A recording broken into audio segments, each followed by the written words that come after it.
Alright, so there seems to be a persistent confusion for everyone who tries to use electricity in Rust. Why batteries keep counting down anytime you plug them into anything?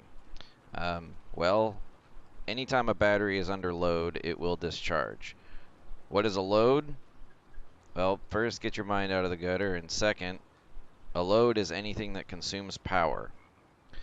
There, on the wall in front of you here, you see pretty much all the electronic components available in the game except the light.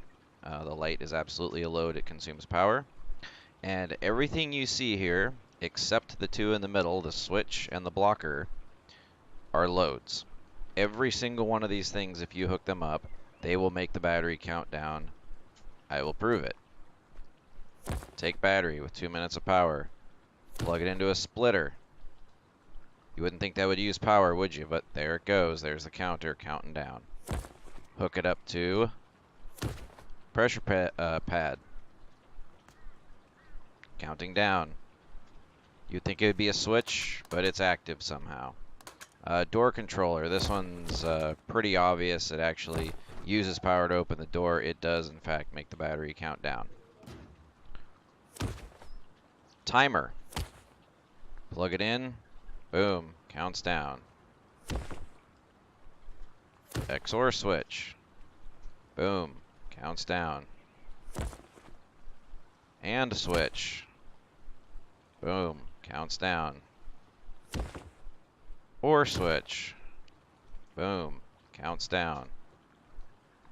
Now here is a manual switch. Plug it in. Doesn't count down. The manual switch is one of the few things you can put after a battery that won't drain it. Also has no lights, so if that's any kind of visual indicator or giveaway that it's not consuming power, no lights. Also no lights on the timer necessarily, but when you plug it in, oh, I'm sorry, it does have a light. So maybe the light's the giveaway, right? Here's the tricky one. It's conditional. Blocker. When I plug in the blocker, it turns green, it's on, it's allowing power through, so it is a load. But if you put something on the blocker's block pass-through node on the side here, that, putting power into the side there, is what activates the blocker and stops the load. That is what will keep it from draining your battery. So a blocker can be used after a battery so long as it is blocking power. So these are your two safe ones here. Switch can go after battery, blocker can go after battery. I use it in a lot of my videos to turn off batteries. Everything else, still a load. Branch, timer's counting down.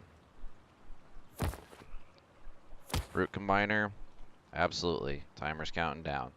That one's a real bugger. Memory cell, turns on, timer's counting down. And of course, the ever popular counter, as soon as you plug it in, starts counting down.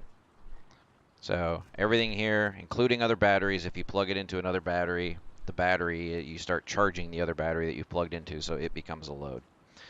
So there's all your electrical components. They're all loads except for the switch, the manual switch, and the blocker if you have it turned off. It is not a load.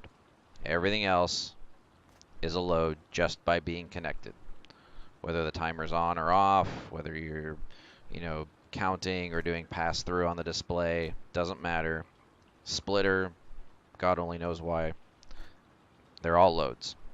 That would be something that would be nice to improve in the future, to either have them not consume power or consume less power and not use a timer on the batteries. But for the time being, if you're wondering why your batteries always discharge and never charge, if you have anything after the battery except a switch or a blocker that's turned off, your batteries will discharge.